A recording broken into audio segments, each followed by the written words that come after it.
Merci beaucoup, Christophe, de m'avoir invité à cette université Hommes et Entreprises. Dans un monde complexe, en pleine accélération, plein de discontinuités, de ruptures, de difficultés de prédiction, peut-être qu'un technologue humaniste, comme souvent les journalistes me qualifient, peut apporter quelques idées sur la manière non seulement de surfer sa vie en la construisant avec des valeurs, mais aussi d'essayer de construire la société fluide et surtout, puisque c'est notre thème de l'université, la coopération dans l'entreprise fluide.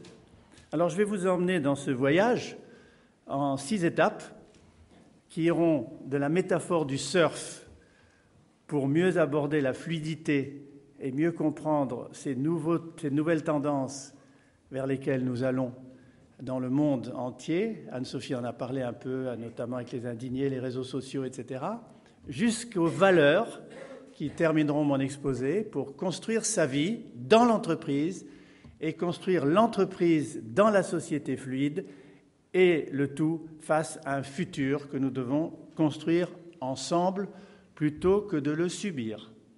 Donc commençons par la première étape, la métaphore du surf. Pourquoi la métaphore du surf peut-elle nous aider à mieux comprendre le passage vers la fluidité de l'entreprise rigide, d'une société rigide, cartésienne, newtonienne, euclidienne, pythagoricienne, fondée sur des hiérarchies, des systèmes de pouvoir verticaux, vers une société plus fluide, du pouvoir transversal, du pouvoir partagé, de la coopération, de la compétition et de la coopétition, qui est un mariage évidemment entre la coopération et la compétition. Pourquoi la métaphore du surf peut-elle être un modèle? Un modèle pour l'entreprise, je l'ai dit, un modèle pour la société. Pas le seul modèle, mais un modèle. Et j'en tire la trajectoire à partir de 3 expériences que je vis, que Christophe a un peu citées. 3 expériences. Une expérience de scientifique, une expérience de prospectiviste et une expérience de surfeur. Pourquoi? Comment? D'abord, l'expérience de scientifique m'a montré au cours des 50 dernières années que certaines notions fondamentales qui ont construit la science, la technologie, l'industrie et la société sont en train d'être bouleversées par 2 nouvelles. Quels sont ces paramètres de base? D'une manière simpliste, je vais les dire. Les paramètres de base de la société traditionnelle, c'est l'élément et la force. L'élément, la particule élémentaire, l'atome, la molécule, mais aussi dans la société, l'individu dans un marché, un produit, ce sont des éléments. Et ça nous a conduit à une vision analytique des éléments de la société, avec les mathématiques ou avec le droit. Grandes écoles d'ingénieurs ou grandes écoles d'administration. Ce n'est pas une critique, c'est une constatation. Et ces éléments et cette force ont construit des rapports différents dans la société, je vais le dire dans un instant, les rapports de force, que l'on connaît bien. Mais il y a aussi, et on le voit dans la science, l'émergence de 2 nouveaux paramètres,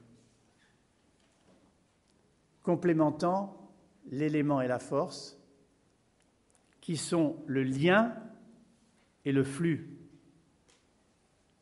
Le lien social, le lien humain, le lien URL sur Internet, le lien des réseaux sociaux, le lien dans les sociétés d'initiation, le lien entre nous, entre les hommes, entre les femmes, le lien Internet, le lien numérique, et le flux de données, flux d'idées, flux de personnes, flux démographiques, flux financiers.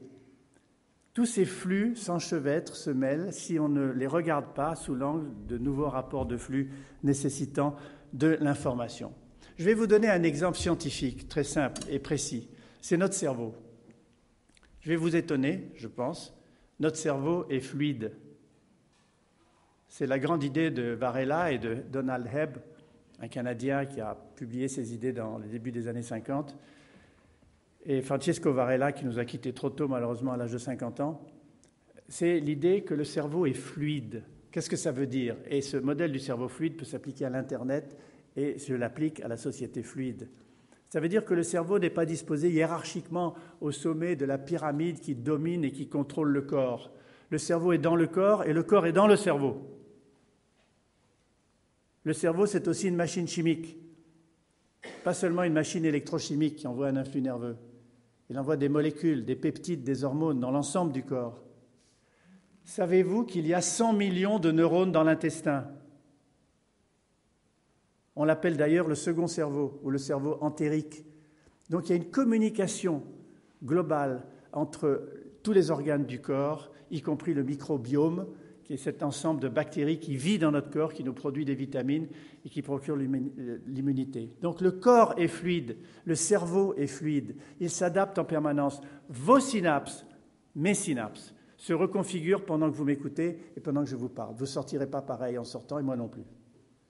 Donc c'est cette notion de transitoire, d'état stationnaire, pas d'état statique, qui est fondamentale dans notre compréhension du monde aujourd'hui grâce au flux et grâce aux liens, et plus seulement grâce aux forces et grâce aux éléments. Ça, c'était la chose que je voulais vous dire sur le plan scientifique.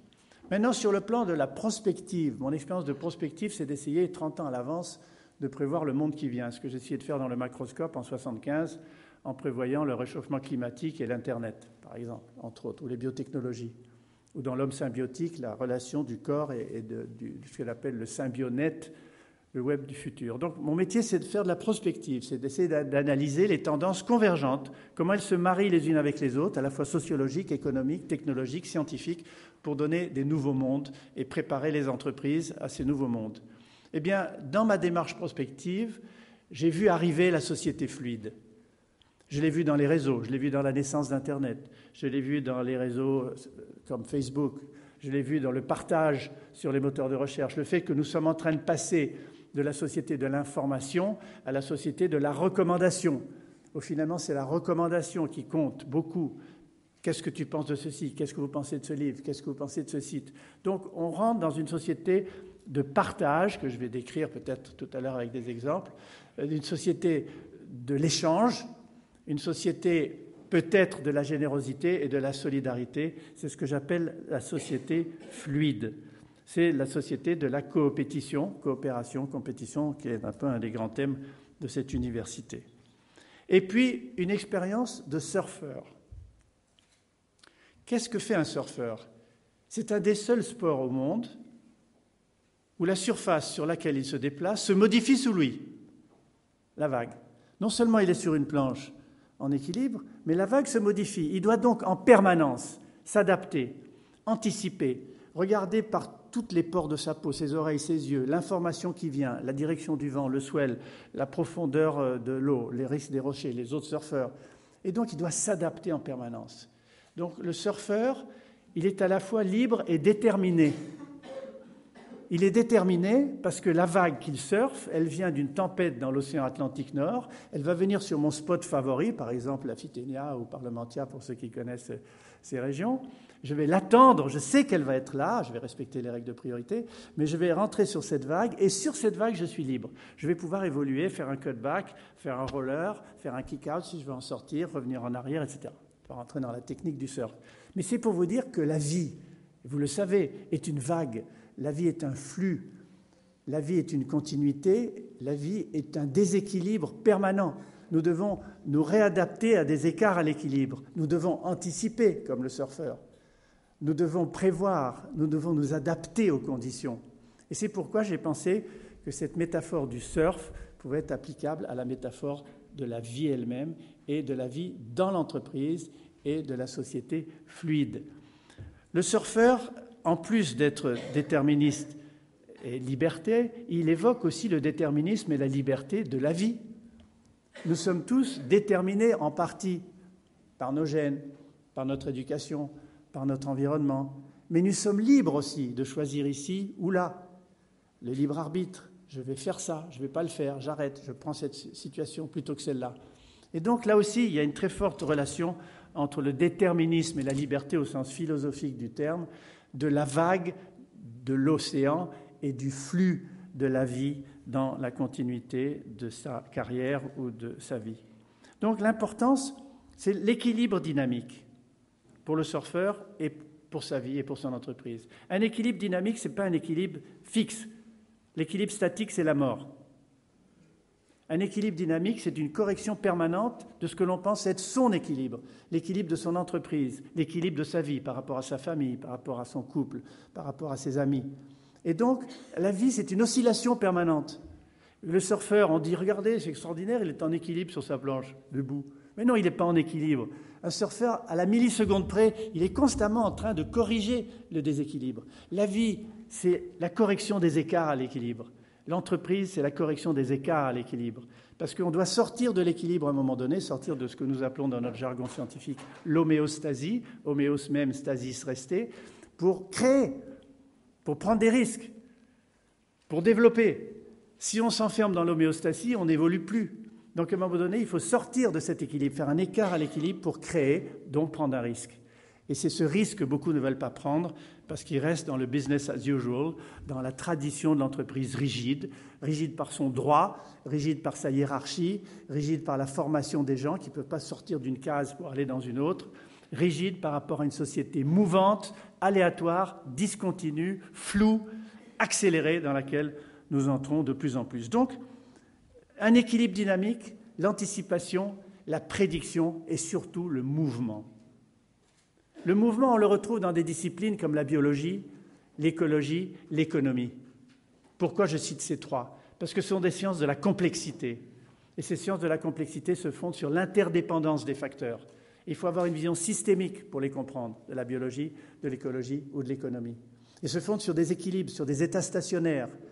Ils se fondent sur des capacités d'échange en permanence. L'écologie, l'économie, c'est évident. Mais la biologie aussi, je l'ai dit un peu pour le cerveau et je l'ai dit pour le corps. Donc l'entreprise, pour conclure sur cette première étape, l'entreprise, c'est la même chose. Elle doit prendre des risques, elle doit s'adapter, elle doit anticiper, elle doit maintenir des équilibres et en même temps sortir de l'équilibre, sachant jusqu'où elle est sortie de cet équilibre pour être capable de créer, capable d'innover et donc de prendre des risques.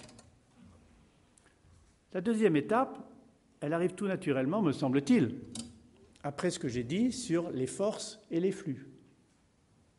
Nos sociétés se sont fondées sur des rapports de force, et je voudrais vous parler des rapports de flux. Les rapports de force, qu'est-ce que c'est ? Les rapports de force militaires. Staline qui disait au pape, vous avez combien de divisions ? C'est le nombre de têtes nucléaires.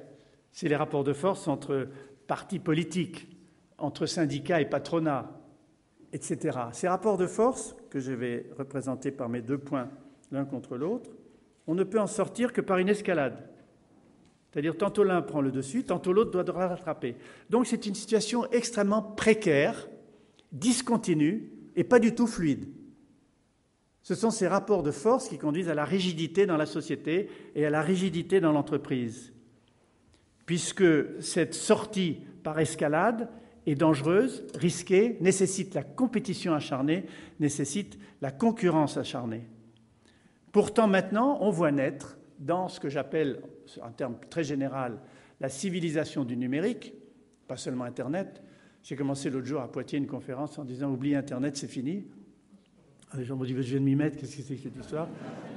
J'ai dit « Oubliez Internet, c'est comme le gaz, l'électricité, l'eau, ça fait partie d'un écosystème, on ne va pas sur Internet, on est dans Internet. » Bon.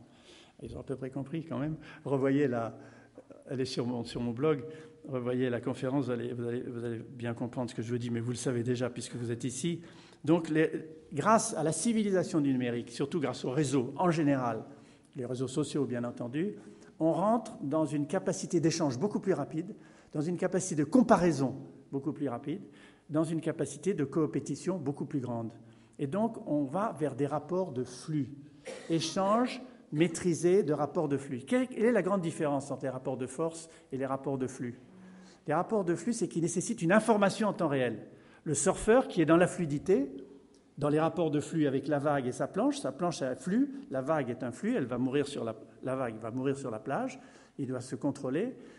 Qu'est-ce qui le contrôle ? L'information. L'information lui permet de se contrôler en permanence. Eh bien, dans les rapports de flux, la clé, c'est l'information.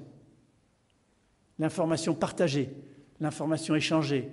Et c'est une règle pour l'entreprise. C'est comme un seau transparent, vous mettez un trait avec un marqueur qui se remplit avec un robinet en haut et qui se vide avec un même robinet qui a le même débit.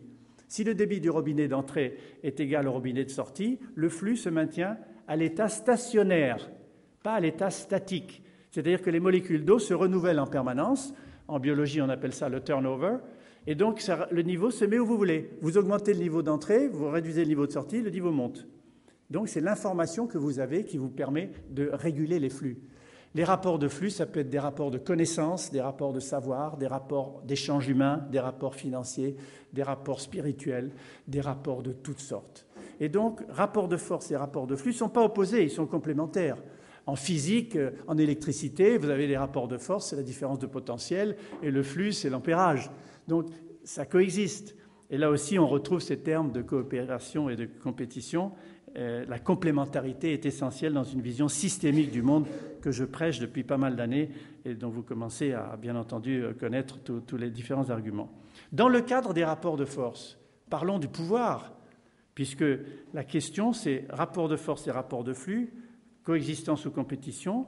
Où est le pouvoir dans tout ça? Eh bien, le pouvoir dans la société traditionnelle, rigide, euclidienne, pythagoricienne, newtonienne, est un pouvoir pyramidal. La pyramide du pouvoir. Le pouvoir en haut, très peu de gens, un seul même, pour le pouvoir présidentiel ou ministériel, et les exécutants en bas, dans l'entreprise, le PDG et les autres. Donc cette vision top-down du pouvoir pyramidal a été expérimentée depuis de longues années. Elle permet l'efficacité, elle permet de rassembler tous les gens sous une stratégie, sous une communication, avec des ordres précis qui leur sont donnés, les profils de poste, la définition de poste, etc. Mais elle est en train d'être mise en cause par les rapports de flux, la transversalité et les réseaux internes à l'entreprise.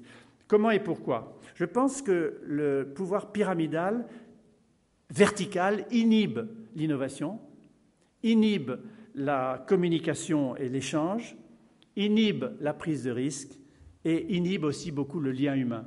Chacun pour soi, dans sa catégorie, une sorte d'égoïsme. Je ne critique pas l'entreprise, c'est ce que nous vivons tous ça. La hiérarchie fait que souvent on défend son territoire, on défend son poste, on défend sa définition de fonction, pas d'interférence. Ah, il est dans mon territoire, ah, il m'a piqué des clients, ah, il m'a piqué mon marché. Donc ça crée, la rigidité de l'entreprise crée ces inhibitions à la prise de risque, à l'innovation et au lien humain. Je prends un exemple, le principe de précaution. Le principe de précaution, il est défini de manière pyramidale par le haut, c'est-à-dire par les autorités, par le gouvernement. En gros, je vais simplifier, le principe de précaution, c'est tant que les scientifiques ne savent pas, on arrête tout. Mais il y a un autre principe qu'on connaît beaucoup moins, qui est le principe d'attrition. Le principe d'attrition est complémentaire du principe de précaution. Alors que le principe de précaution dit tant qu'on ne sait pas, on ne fait rien, on interdit tout. Le principe d'attrition dit même si on ne sait pas, on y va quand même, parce qu'on prend des risques calculés, de manière solidaire, entre nous, en partageant le risque. Ça, c'est fondamental. L'attrition, c'est un rond-point. Vous vous engagez dans le rond-point en respectant la priorité, sinon vous avez un accident. Vous vous engagez dans le rond-point sans aller trop vite, sinon la force centrifuge vous en fait sortir. Et chacun, en minimisant ses risques, maximise les chances de chacun. Donc le principe d'attrition qu'on utilise dans l'armée, qu'on utilise dans le marketing, est une notion essentielle pour compléter le principe de précaution et permet de prendre des risques solidaires. Regardez, le principe de précaution, je m'assure contre tout. Assurance tout risque, assurance chômage, assurance santé, assurance ceci, assurance cela. Je suis assuré tout risque, je raye une voiture, je ne vais pas dire je m'en fous, mais à la limite, je suis assuré tout risque, ça paiera. Je suis à la sécurité sociale, je consomme des médicaments, c'est remboursé, je m'en fous. Avec le principe d'attrition, ça change. Nous sommes tous solidaires les uns des autres. Nous prenons des risques ensemble dans la société. Nous partageons ces risques. Nous nous écoutons, nous nous parlons, nous nous regardons. Donc, la société fluide va plus vers le principe d'attrition que le principe de précaution. Et l'entreprise doit comprendre ceci. Et pourtant, il y a des résistances énormes à la capacité des entreprises à créer du lien humain et à innover. Je vais vous donner deux exemples, un exemple positif et un exemple négatif. L'exemple positif, c'est le venture capital en anglais, mal traduit en français par capital risque. Alors que le venture capital, ça veut dire le capital aventureux, celui qui prend des risques pour aller plus loin, pour investir dans des start-up, pour donner de la dynamique à sa société, pour, comme je disais tout à l'heure, sortir de l'état d'équilibre, connaître son écart à l'équilibre pour créer quelque chose de nouveau. Et d'ailleurs, le venture capital est fondé sur les notions de flux. Vous ceux qui connaissent le venture capital, les banquiers qui sont là, les chefs d'entreprise, on parle de seed money, de monnaie de pré-investissement. On parle de deal flow. Quel est le deal flow? Est-ce qu'il y a des projets qui arrivent? Un flux continu. Elle vit dans le flux continu, l'entreprise de venture capital. Ça, c'est un exemple positif de traitement du risque et de traitement des flux. L'exemple négatif, c'est la résistance quasi immunitaire des entreprises rigides, pas des entreprises fluides, il y en a, j'en donnerai des exemples, à l'innovation. L'innovation, elle dérange le business as usual. Elle dérange l'état stationnaire dans lequel on est, l'état statique de l'entreprise rigide. Il y a des sortes d'anticorps contre les idées nouvelles. D'ailleurs, il y a des mots que j'aime beaucoup, c'est le NIH. On appelle NIH not invented here. Ça veut dire que quand il y a une idée qui vient d'extérieur, qui pourrait être très bonne pour l'entreprise, on dit non, nos laboratoires savent faire mieux, on va le refaire, ça sera trop cher de prendre la licence. NIH lutte contre l'innovation venant de l'extérieur. Autre cas, les oui mais. Moi, j'en connais tellement. Moi, j'ai eu des patrons comme ça. J'ai dit, vous savez, j'ai une idée, on pourrait peut-être faire ça. Oui, Joël, mais on ne pourra jamais, les Japonais l'ont déjà fait. Oui, mais on n'aura jamais le budget. Oui, mais l'Europe ne permettra pas, c'est la réglementation européenne, c'est impossible. Et dans la société fluide, je prône le oui et. J'ai une patronne extraordinaire qui s'appelle Claudie Aigneret. L'astronaute, c'est la présidente d'Univers Sciences. On a fusionné le Palais de la Découverte et la Cité des Sciences. Je lui dis, vous savez, Claudie, peut-être qu'on pourrait demander à des jeunes dans le Fab Lab de créer des tas d'objets avec des imprimantes 3D et de donner des petits colifichets aux gens. Ah oui, et aussi, oui, et on pourrait leur faire lancer un journal spécial pour eux sur le mouvement des makers, le mouvement des doueurs, et faire en sorte que tout ceci fasse du buzz. Donc, méfions-nous du oui, mais. Adoptons le oui et, adoptons cette logique du partage, cette logique de l'innovation, cette logique de la fluidité. D'ailleurs, je cite dans mon livre Jacques Monod, mon grand maître à l'Institut Pasteur, qui m'a beaucoup influencé dans ma vie, qui m'a fait aller aux États-Unis, au MIT notamment, et il me disait toujours, je disais c'est difficile de lancer des projets quand même, il me dit oui, mon petit Joël, il était toujours ses mains comme ça, très impressionnant Jacques Monod, il m'appelait mon petit Joël. Mon petit Joël, quand vous lancez un nouveau projet, vous avez 3 catégories de gens contre vous. Ceux qui font la même chose, ceux qui font le contraire et ceux qui ne font rien. C'est-à-dire tout le monde. Donc il faut ramer pour innover comme le surfeur sur sa vague.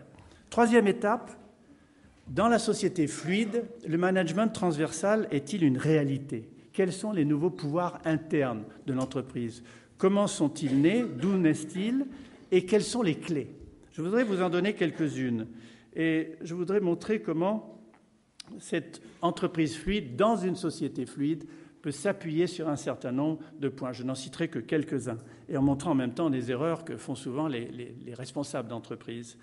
D'abord, les nouveaux pouvoirs dans l'entreprise naissent en partie de ce que j'appelle la culture numérique. La culture de la transversalité se fonde avec les nouveaux outils dont nous disposons, des smartphones à l'intranet, sur une culture numérique. Et cette culture numérique, on la voit, on la vit. Moi, j'ai dirigé des équipes de recherche et beaucoup travaillé avec des ONG.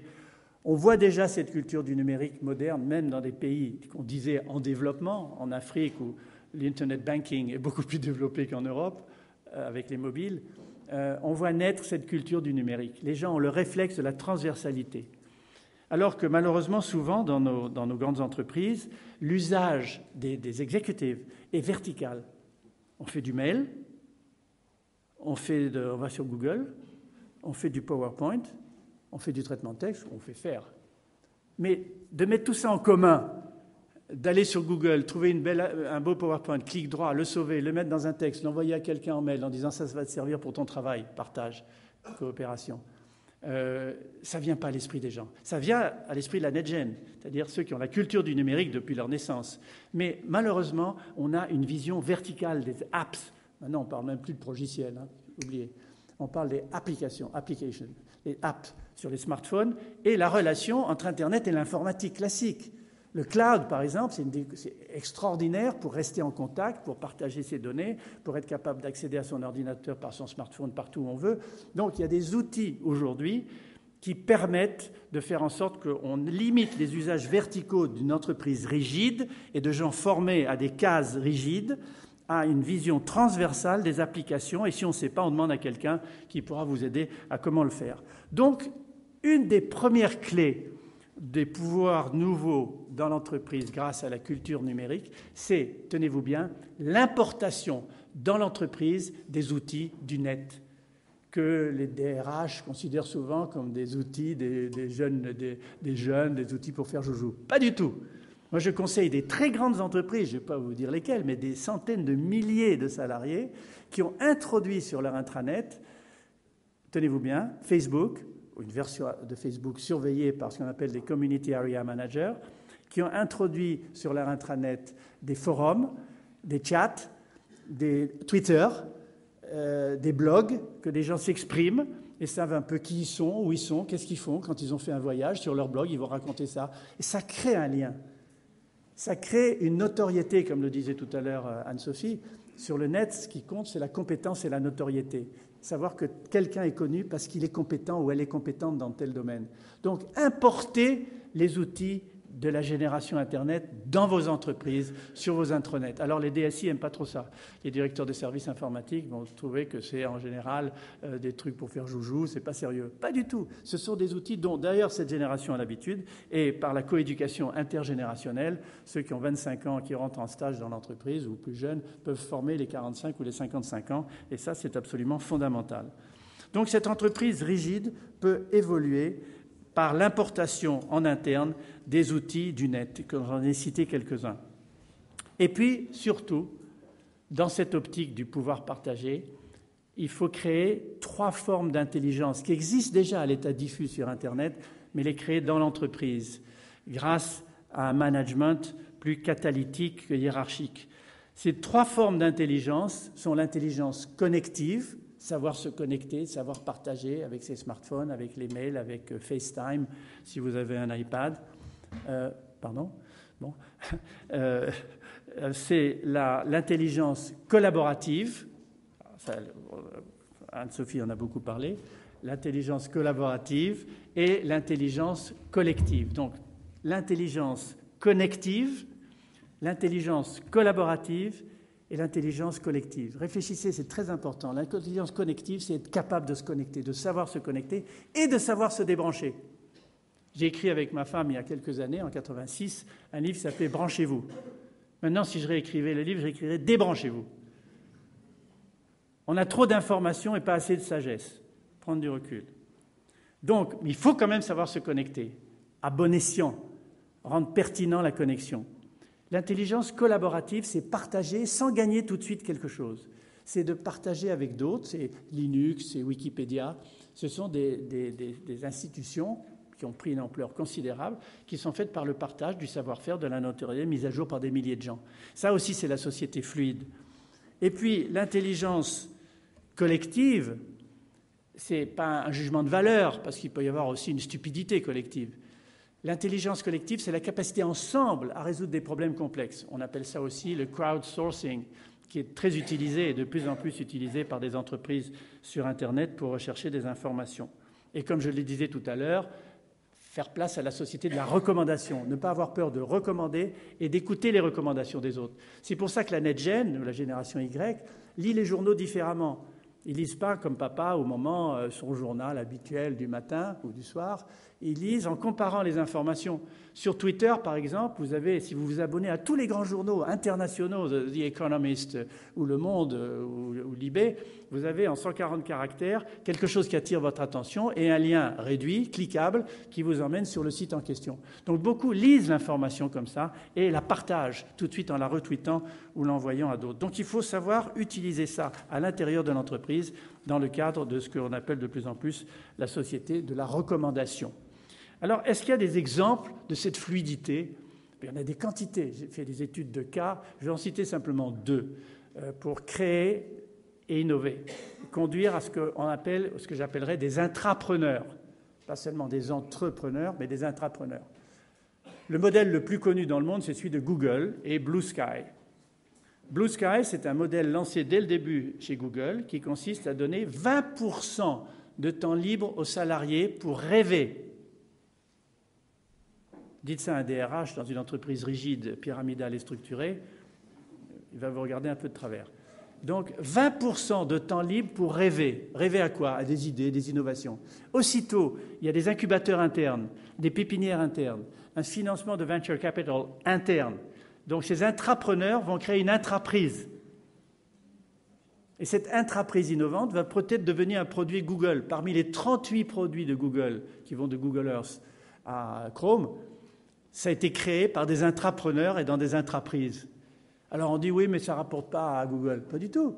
Google Earth était lancé gratuitement, mais les agents immobiliers dans le monde entier utilisent Google Earth pour vendre des lotissements ou des maisons, et ils payent à Google ce qu'on appelle une API, Application Program Interface, qui n'est pas très lourde, mais par des millions d'agents immobiliers dans le monde rapporte de l'argent. Voilà un exemple qui montre que les petits ruisseaux font les grandes rivières et que Google n'est pas seulement une entreprise de pub, mais une entreprise qui sait être un broker, un courtier en intelligence collective. C'est ce que je dis, moi, toujours. Les gens me disent, mais Google, Apple, avec iTunes, Amazon, c'est quoi? C'est des entreprises... Je dis, c'est plus des entreprises traditionnelles qui ont des murs, un savoir-faire, des brevets, un réseau de distribution.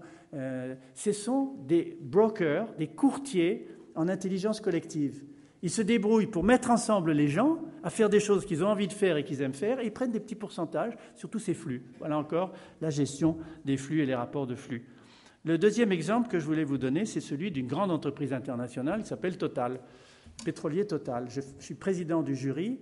Depuis 3 ans, Total lance Young Innovators, c'est-à-dire que dans tout le réseau Total mondial, ils demandent à des jeunes d'avoir des idées, d'avoir des innovations. Ils les font passer un concours, ils les récompensent, ils les priment, et c'est extraordinaire. C'est un succès depuis 3 ans, et ça montre qu'ils peuvent décrocher des innovateurs. 2 autres exemples pour terminer dans cette étape, c'est le Maker Movement et le peer-to-peer étendu à d'autres secteurs que la musique et le texte. Je m'explique. Le Maker Movement, dont je parle beaucoup dans mon livre, c'est une révolution mondiale que personne n'a vu arriver. C'est un tsunami depuis 2 ans. C'est complètement viral. Qu'est-ce que c'est que le Maker Movement? Ce sont des jeunes qui se réunissent dans des hacker studios, un peu comme les garages qui ont permis à Steve Jobs et d'autres de faire leur première carte mère d'ordinateur. Et grâce à des imprimantes 3D qui, croyez-moi, se sont répandues à une vitesse et dont les prix se sont cassés la figure, pour ceux qui ne sauraient pas, une imprimante 3D permet d'imprimer des objets à partir d'une information numérique que vous allez chercher sur Internet, une pièce de Lego, vous l'imprimez et vous sortez la pièce et la couleur que vous voulez. Donc on peut fabriquer toutes sortes d'objets, des lunettes, des boucles d'oreilles, des pendentifs, une coque de bateau ou la charpente d'une maison, avec des énormes imprimantes 3D. Donc on est en train de réinventer une industrie 2.0, une industrie bottom-up, une industrie déstandardisée, personnalisée, faite par des gens qui partagent coopération et partagent, on est au cœur de ça, qui partagent en permanence toutes leurs idées. On a créé un Fab Lab, ça s'appelle des Fab Labs aussi, à Universcience. Venez voir, il y a des tas de gamins toute la journée qui ont une idée. Moi, je pense faire, tiens, on pourrait coupler cette scanner numérique avec cette imprimante 3D. Ils partagent. Ils sont ensemble dans une grande aventure qui est réinventer l'industrie, qui est pyramidale, centralisée, économie d'échelle, produits diffusés à standard, à une économie complémentaire, encore une fois. Ce n'est pas le ou, c'est le et. Complémentaire 2.0 qui remonte de la base, faite par des gens, des petites gens, des gens dans les pays en développement, une nouvelle forme d'artisanat. Et j'ai cherché pendant quelque temps comment traduire le Maker Movement. Et j'ai pensé, Maker, c'est faiseur. Et un faiseur, ça n'a pas une bonne réputation. Un faiseur, ça raconte des histoires. Donc j'ai francisé Maker en doer, D-O-U-E-U-R-S. Et j'espère qu'un jour ce sera au dictionnaire. Donc les doueurs et les doueuses sont des gens comme des joueurs, comme un surfeur ER devient un surfeur EUR, ou un golfeur ER devient un golfeur EUR, qui sont en train de révolutionner la société vers la société fluide, parce qu'il n'y a pas plus fluide que les petites entreprises qu'ils ont créées, il n'y a pas plus fluide que leurs échanges dans cette forme de société. Et le peer-to-peer. P2P, ça veut dire pair à pair. C'est comme ça que nos gamins ont échangé de la musique, de la vidéo sur Internet en contrefaçon des lois sur la propriété intellectuelle, la propriété tout court. Donc ça s'est répandu pour la vidéo, le texte et la musique. Maintenant, tenez-vous bien, messieurs ou mesdames les banquiers, messieurs ou mesdames les assureurs, messieurs ou mesdames des grandes sociétés de conseil, le peer-to-peer s'étend à la banque. Il y en a déjà 4 dans le monde, des banques où les gens se prêtent de l'argent entre eux, avec un taux de remboursement qui est extrêmement fiable. Zopa, par exemple, ou Prosper le font. Compagnie d'assurance, en Suède, en Allemagne, les gens s'auto-assurent entre eux. Après tout, les mutuelles, et après tout, la Lloyds a commencé par des armateurs qui s'assuraient entre eux pour les bateaux. L'éducation, la coéducation dont parlait Anne-Sophie tout à l'heure, évidemment, c'est du peer-to-peer, coéducationnel, coéducation intergénérationnelle, on partage. Et évidemment, le consulting, avec le crowdsourcing, c'est la possibilité de bypasser ces grandes entreprises de consultants pyramidales avec des têtes extrêmement payées en haut et des rameurs dans la soute qui sortent de grandes écoles de management et qui, en fait, vous prennent votre montre pour vous donner leur...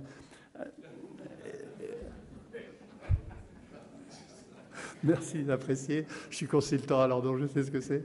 Donc, on va pouvoir bypasser, on va pouvoir désintermédier toute une série de grands... Et on ne va pas les détruire. Il y aura la banque, il y aura l'assurance, il y aura les grandes sociétés de conseil, il y aura l'éducation nationale. Mais on va bypasser, détourer, désintermédier tout ça, comme pour le tourisme aujourd'hui où les gens directement... Mais le plus important pour moi, ce n'est pas le sujet de ma conférence, mais je vous le dis parce que c'est un dada, c'est le peer-to-peer énergétique.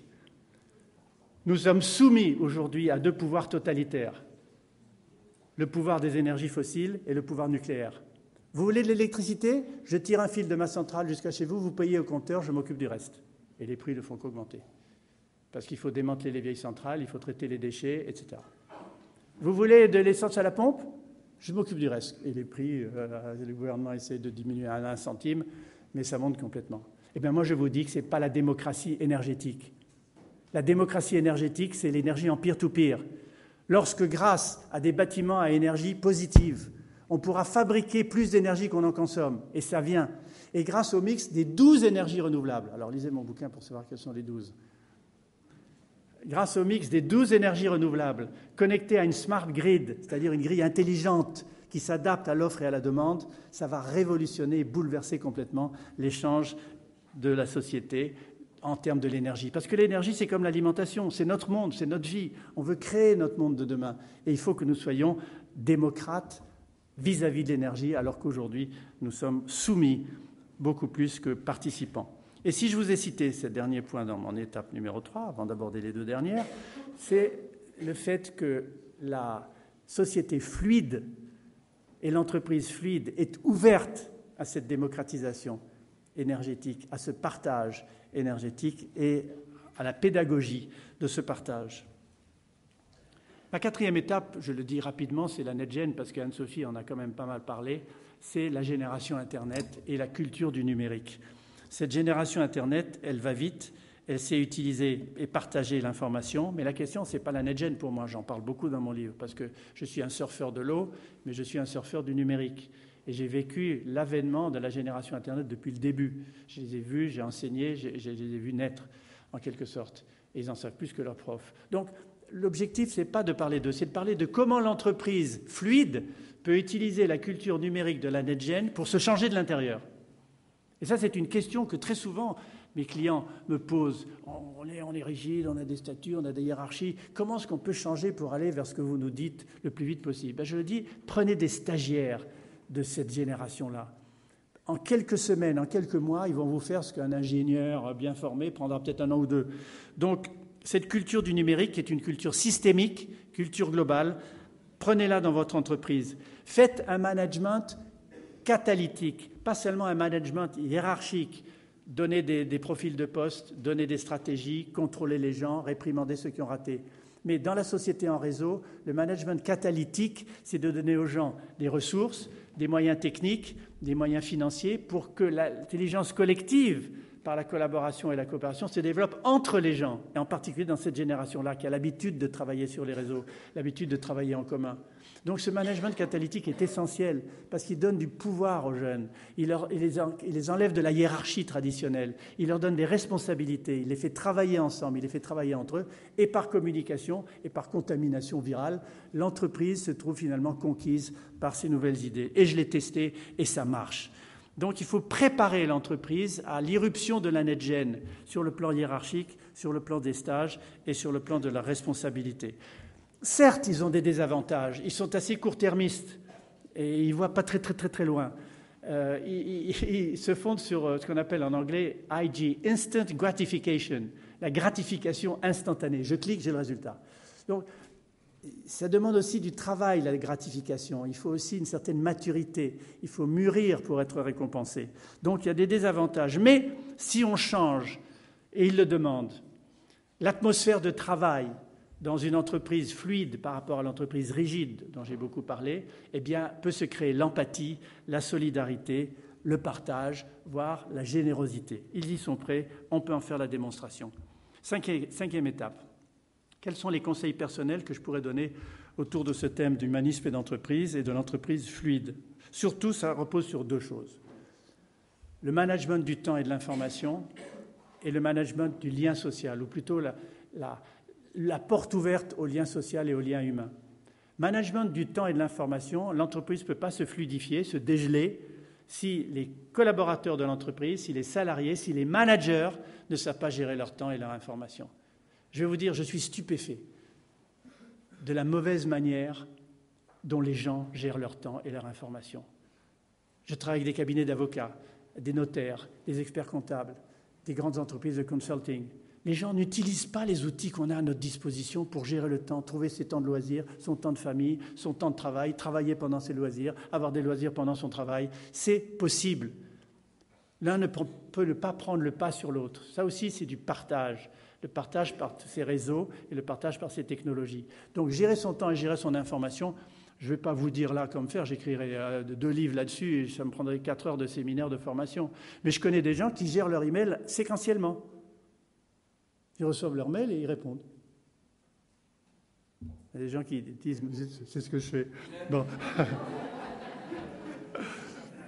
Et alors qu'on peut mettre des filtres, les envoyer dans un truc où on le regarde une fois par semaine, on peut mettre des fils spéciaux pour l'envoyer vers une secrétaire, un collaborateur qui saura répondre. Moi, j'ai 20 brouillons tout faits dans brouillon, 1, 2, 3, 4, 5, 6, on me demande souvent les mêmes questions, je clique, hop, ça part, etc. En fait, sur 250 mails que je reçois par jour, déjà filtrés par mes différents filtres et moteurs de recherche, j'en réponds à 15. Donc, gérer son mail. Autre question, gérer son information. Quand je pose la question, je suis stupéfait des réponses. Je ne vais pas vous la poser parce qu'il n'y aura que quelques mains qui vont se lever. Qu'est-ce qu'un moteur de recherche non commercial, gratuit, sur son disque dur? Si, allez-y, levez la main. Exalid, Google Desktop, 1, 2, 3, 4, 5, 6, 7, 8, bon, et puis 10% peut-être. Mais c'est fondamental.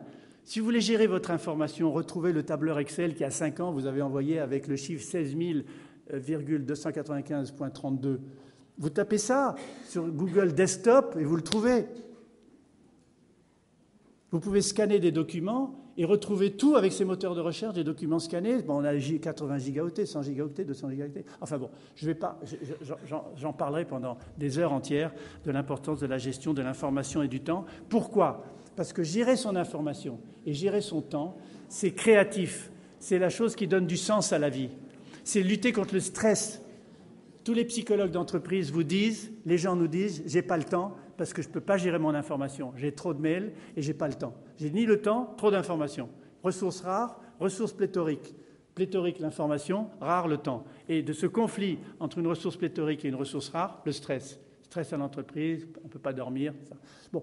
Donc, ce que je viens de vous dire, savoir gérer son temps et gérer son information pour la société fluide, c'est la fluidité, l'efficacité et l'empathie, parce qu'on partage aussi beaucoup avec des gens. Il y a donc des tas de méthodes, je ne les décrirai pas, vous pourrez en regarder quelques-unes dans mon bouquin, et je pourrai aussi vous faire un séminaire spécifique à ceux qui me demanderont sur ces questions. Mais ce que je disais sur le lien humain, c'est qu'on a beau parler de la civilisation du numérique, on a beau parler de tous ces outils, de toutes les apps sur les smartphones, l'important, c'est le lien humain, le lien social, la rencontre avec l'autre. Si on néglige ça, on devient un zombie dans une espèce de purgatoire électronique à ne plus comprendre qu'est-ce qu'on fait, avec qui on le fait et pour qui on le fait. Et beaucoup de gens de la NetGen, malheureusement très souvent, sont complètement accros à Facebook ou à Twitter et n'arrivent pas à prendre du recul. C'est pour ça que je crois beaucoup, et j'en parle dans mon livre, à la coéducation intergénérationnelle. Les plus jeunes apprenant aux seniors toutes les astuces du numérique, et les seniors apprenant aux plus jeunes à contextualiser l'information pour lui donner du sens et la rendre pertinente. Donc, comment faire en sorte que ce que je viens de dire pour la gestion du temps et la gestion du lien social puisse être mise en place dans l'entreprise fluide? Quelques règles. 1. créer des équipes de projet. Une équipe projet, elle a des échéances, elle a un but, elle peut collaborer, elle peut coopérer. Donner des échéances. On ne peut pas construire un programme, une stratégie sans une échéance. Vous avez remarqué, dès qu'il y a une date, hop, on fait un compte à rebours et ça marche. Donc, donner des échéances. Donner les moyens d'évaluation. Et aujourd'hui, avec les réseaux, l'Internet et les apps, il y a des quantités de moyens d'évaluation pour savoir où on en est dans le planning et par rapport à qui. Faire marcher la solidarité pour que les gens partagent l'information, comme je disais tout à l'heure, et faire en sorte que l'échange et le partage soient la clé du lien social, du respect de l'autre et de l'efficacité de l'équipe. Alors j'aborde la conclusion, qui en fait est la dernière partie de mon exposé sur l'entreprise fluide et surfer sa vie dans cette entreprise fluide avec des valeurs pour surfer la vie et surfer dans son entreprise. Et en tête de ces valeurs, je vais vous donner 2 citations, je pense que Christophe va les aimer.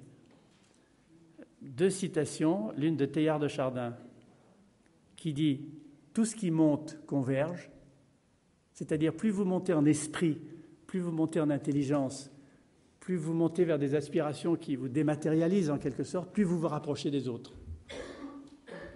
J'avais aussi un homme que j'aime beaucoup, je ne l'ai pas cité là, mais il me revient à l'esprit, qui s'appelle René Berger, pas Gaston Berger, que j'ai aussi connu, mais René Berger, un grand critique d'art qui est mort à 96 ans, suisse, il vivait à Lausanne, et il faisait du cheval, il était sur Internet jusqu'à sa mort.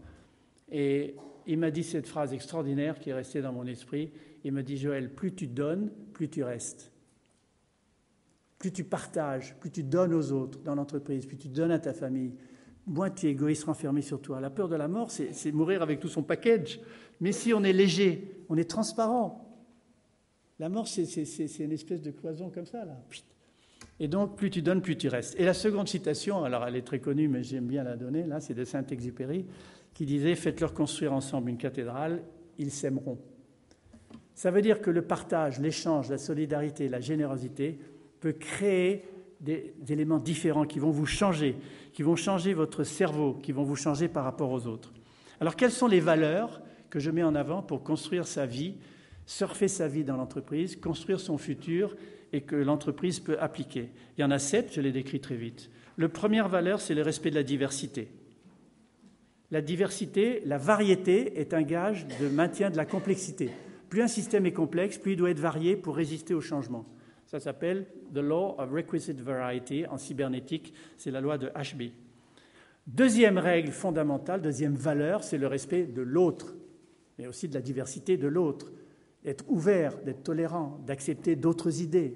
Pas le NIH dont je parlais tout à l'heure, pas le oui mais le oui et. Troisièmement, je suis un fervent disciple de Robert Axelrod, le grand psychologue américain spécialiste de la théorie des jeux qui a inventé le donnant-donnant, le win-win. Et c'est l'altruisme intéressé. C'est-à-dire, ce n'est pas l'altruisme naïf et béat, je fais le bien parce que c'est bien. Si, c'est l'altruisme pour faire le bien ensemble. C'est-à-dire partager, encore une fois, pour construire ensemble. Troisième valeur fondamentale. Quatrième valeur fondamentale, et je suis très heureux que France de Waals soit venu parler ici, il est venu, effectivement, c'est l'empathie que Jeremy Rifkin aussi, dans son livre « The Age of Empathy » a repris, et que moi je prends depuis longtemps dans mes bouquins, et surtout aussi dans ce dernier. C'est la capacité, on l'oublie trop souvent, de se mettre à la place de l'autre pour comprendre ses émotions et ses sentiments. Être empathique, ce n'est pas être sympathique. On peut être aussi sympathique et empathique. Mais être empathique, ça veut dire comprendre l'autre, aller dans sa tête, dans son corps, pour le ou la comprendre et l'aider ou travailler ensemble. La cinquième valeur, c'est la responsabilité individuelle et collective. Ça va de soi. Prendre ses responsabilités, prendre ses risques, principe d'attrition, avancer ensemble.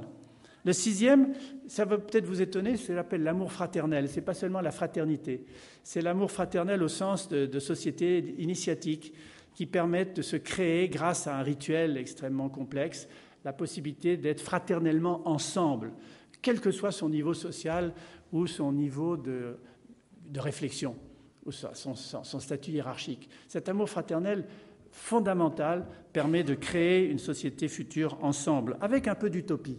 Et je ne suis pas du tout loin, comme Jacques Attali aussi, de penser que l'utopie pourrait revenir, puisque l'utopie, après tout, rappelez-vous ce que disait Thomas More dans l'île de l'utopie, les hommes prennent en main leur propre destin et crée les valeurs et les comportements qui peuvent conduire cette société. Alors le Vatican n'a pas trop aimé ça, parce que seul celui qui avait le droit de programmer la vie des hommes, c'était Dieu. Alors on les a appelés des utopistes. C'est resté, mais je crois que ça va revenir. Et enfin, la 7e valeur fondamentale, c'est la spiritualité laïque. La spiritualité, pour moi, a été trop longtemps attachée, pour André Comte-Sponville et Luc Ferry, bien sûr, a été trop longtemps attachée à la religion proprement dite. Je pense qu'une spiritualité laïque permet d'élever son esprit, tout ce qui monte converge, à la Théillard de Chardin. Et si on applique ces éléments, ils sont tous liés. Je les ai cités, les 7, de manière séquentielle, mais en fait, ils sont tous liés et interdépendants. Et ils sont même interdépendants qu'ils ont un impact sur le cerveau quand on les pratique effectivement dans l'entreprise fluide. Il y a une science biologique qui est révolutionnaire depuis 5 ans, je ne sais pas un cours là-dessus, c'est l'épigénétique.